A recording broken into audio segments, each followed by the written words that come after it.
साथियों, नमस्कार। आइए देखते हैं आगामी विधानसभा चुनाव के दौरान प्रयोग में आने वाली इलेक्ट्रॉनिक वोटिंग मशीन और वीवीपीएटी को सामग्री वितरण केंद्र से प्राप्त करने से लगाकर मतदान संपन्न होने के पश्चात सामग्री जमा केंद्र पर जमा करने के दौरान तक कौन कौन सी प्रक्रियाएं हम करेंगे। हमारे सामने विषय विशेषज्ञ के तौर पर डॉक्टर टी.आर. नरगावे साहब हैं और साथ में हैं डॉक्टर अनिल पाटीदार जी।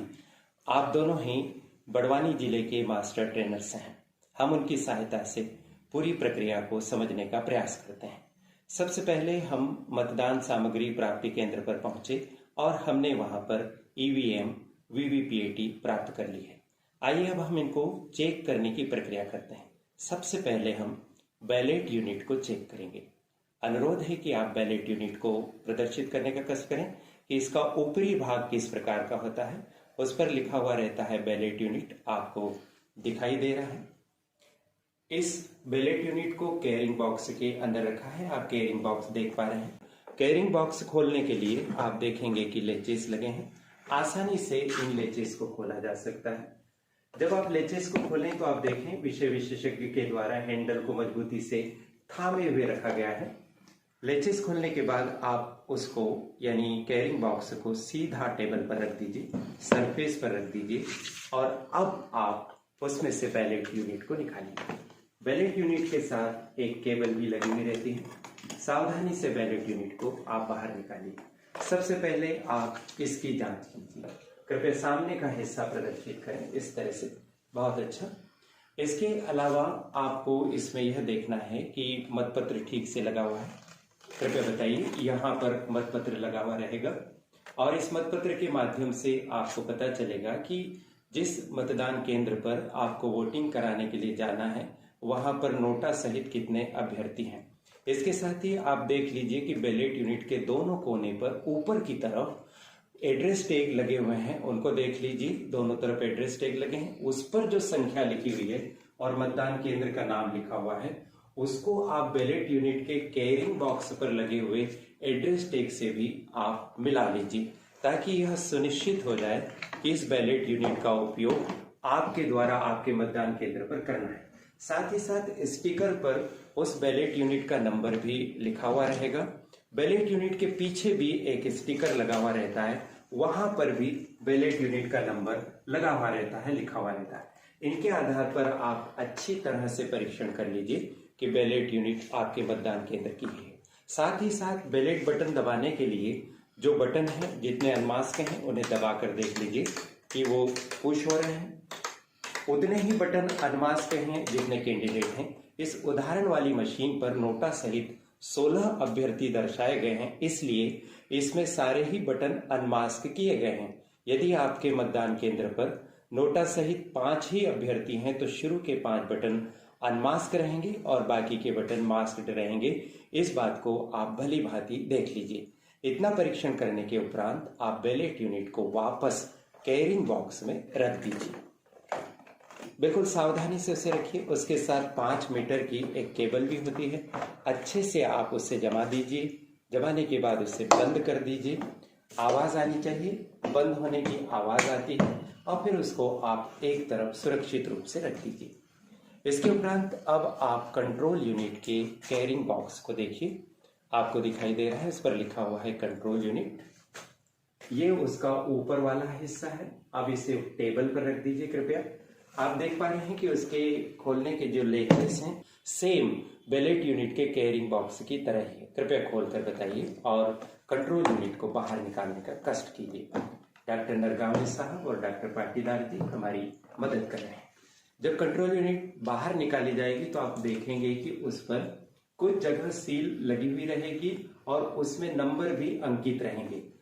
तो जो एड्रेस टैग लगे हुए रहेंगे खास करके उसके बैटरी सेक्शन पर और कैंडिडेट सेट सेक्शन पर 2 एड्रेस टैग लगे रहेंगे। उस पर उस कंट्रोल यूनिट का नंबर रहेगा, उसको देख लीजिए। उसी के नीचे व्हाइट एक स्टिकर भी आपको दिखाई दे रहा है, उस पर कंट्रोल यूनिट के नंबर रहेंगे और कैरिंग बॉक्स के दोनों सिरों पर बंधे हुए एड्रेस टैग पर भी नंबर होंगे। सबसे पहला काम आप इस नंबर के आधार पर यह सुनिश्चित कर लीजिए कि कंट्रोल यूनिट आप ही के मतदान केंद्र की है। इतना सुनिश्चित कर लेने के उपरांत आप कंट्रोल यूनिट के स्विच को ऑन करेंगे। कंट्रोल यूनिट का स्विच ऊपर की तरफ होता है, उसके कंपार्टमेंट को आसानी से खोला जा सकता है। अभी कंट्रोल यूनिट का स्विच ऑफ स्थिति में है। इसको ऑन करने के लिए आप इसे ऊपर की तरफ या आगे की तरफ ढकें।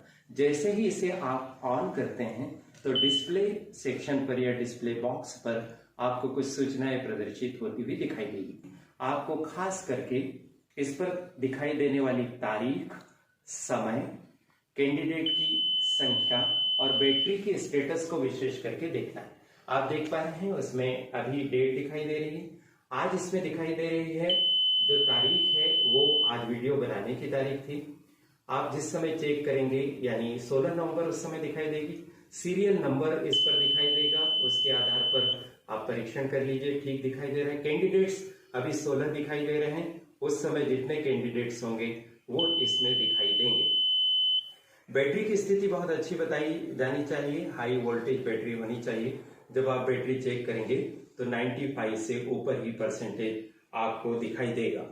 इन सब बातों को अच्छे से आप चेक करते हुए चले जाइए और ध्यान रखिए कि आपको सभी इकाइयों को सामग्री प्राप्ति केंद्र पर अलग अलग ही चेक करना है, मिलाना नहीं है। इस तरह से आप इसे चेक कर लीजिए और चेक करने के उपरांत वापस से इसका स्विच ऑफ कर दीजिए। स्विच ऑफ करना बिल्कुल भी मत भूलिए, अन्यथा आपकी कंट्रोल यूनिट की बैटरी डाउन हो जाएगी। इस तरह से आवाज आएगी, उसे आप बंद करेंगे। बंद करने के बाद वापस से कंट्रोल यूनिट को कैरिंग बॉक्स में आप रख देंगे। कंट्रोल यूनिट के कैरिंग बॉक्स को सावधानी से बंद कर देंगे। ध्यान रखिए कि अच्छे से वो बंद हो गया, क्योंकि आप उठाएंगे और ठीक से बंद नहीं हुआ तो कंट्रोल यूनिट बाहर आ सकती है। अब तीसरे क्रम पर आप वीवीपीएटी को चेक करेंगे। वीवीपीएटी को आप आराम से खोल सकेंगे। देखिए आपको नकुचे इसमें दिखाई दे रहे हैं, उन नकुचों को आप निकालेंगे। सामने की तरफ भी है और साइड में भी 2 नकुचे होते हैं। उसके बाद किसी एक साथी को आप कहिए कि वो वीवीपीएटी के निचले वाले बॉक्स को संभाल कर रखे, थाम कर नीचे से थाम लीजिए और आप इसे सीधे के सीधे आप इसको निकालेंगे। जब आप इसको बाहर निकालेंगे तो सबसे पहले क्रम संख्यांक देख लीजिए। आपको उस पे लगे स्टिकर पर भी क्रम संख्यांक दिखाई देगा, साथ ही साथ एड्रेस टैग पर भी दिखाई देगा। यह देख लेने के बाद आप इसके कैरिंग बॉक्स में भी आप देखिए। ध्यान रखिए कि इस वीवीपीएटी को ज्यादा आड़ा तिरछा न करें, बल्कि सीधे की सीधी स्थिति में रखें। इसमें जो सबसे ऊपरी नीला वाला हिस्सा आपको दिखाई दे रहा है, ये पेपर रोल बॉक्स है और ये आपको सील्ड अवस्था में मिलेगा। तो आप देख लीजिएगा कि दोनों तरफ एड्रेस टैग से सील है या नहीं, जैसे इस प्रदर्शनकारी मशीन में भी हम आपको दिखा रहे हैं। इतना सब देखने के बाद आप उसके पृष्ठ भाग पर देखिए कि जो उसका पेपर नॉब है वो पेपर नॉब किस स्थिति में है। जब आपको सामग्री मिलती है तब उसे आड़ी स्थिति में होना चाहिए। इसको ट्रांसपोर्टेशन मोड कहा जाता है। ध्यान रखिए कि यह खड़ी स्थिति में नहीं होना चाहिए। ट्रांसपोर्टेशन मोड पर उसको आप देख लीजिए।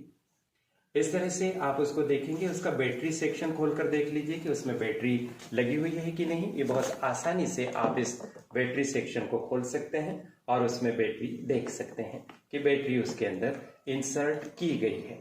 इतनी ही चीजें इसके अंदर आपको देखना है और इसके उपरांत इसको वापस से बंद करके कैरिंग बॉक्स में सावधानी के साथ रख देना है। उसकी केबल है, केबल को भी अच्छे से घड़ी करके रख देना है। एक बार पुनः चेता रहे हैं आपको कि सामग्री प्राप्ति स्थल पर किसी भी यूनिट को किसी और यूनिट से जोड़कर न देखें।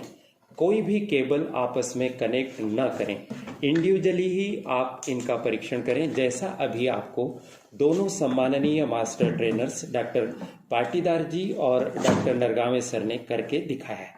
इस तरह से चेक हो जाने के बाद आप इन तीनों ही कैरिंग बॉक्स को बहुत संभाल कर रखें। ध्यान रखें कि वीवीपीएटी पर किसी भी प्रकार की तेज रोशनी या तेज ऊष्मा न आए, क्योंकि ऐसा होने पर ये जो वीवीपीएटी के सेंसर्स हैं ये काम करना बंद कर देंगे और काफी कठिनाई का सामना हमें करना पड़ सकता है, बदलने की स्थिति आ सकती है। तो ये हो गया हमारा सामग्री प्राप्ति केंद्र का काम। इसके बाद हम मतदान केंद्र की तरफ प्रस्थान करेंगे और मतदान केंद्र पर पहुंचेंगे। जब आप मतदान केंद्र पर पहुंच जाएं तो इन तीनों बॉक्स को बहुत सुरक्षित स्थान पर आप रख दें और वहां पर भी इसको किसी भी प्रकार की क्षति से बचाने का प्रबंध करें, अर्थात इन पर तेज रोशनी या ऊष्मा न आने दें और न ही पानी आदि गिरने की कोई आशंका को बचाए रखें और साथ ही साथ कोई इन्हें उठा कर न ले जाए, इसकी सुरक्षा का प्रबंध भी कर लें।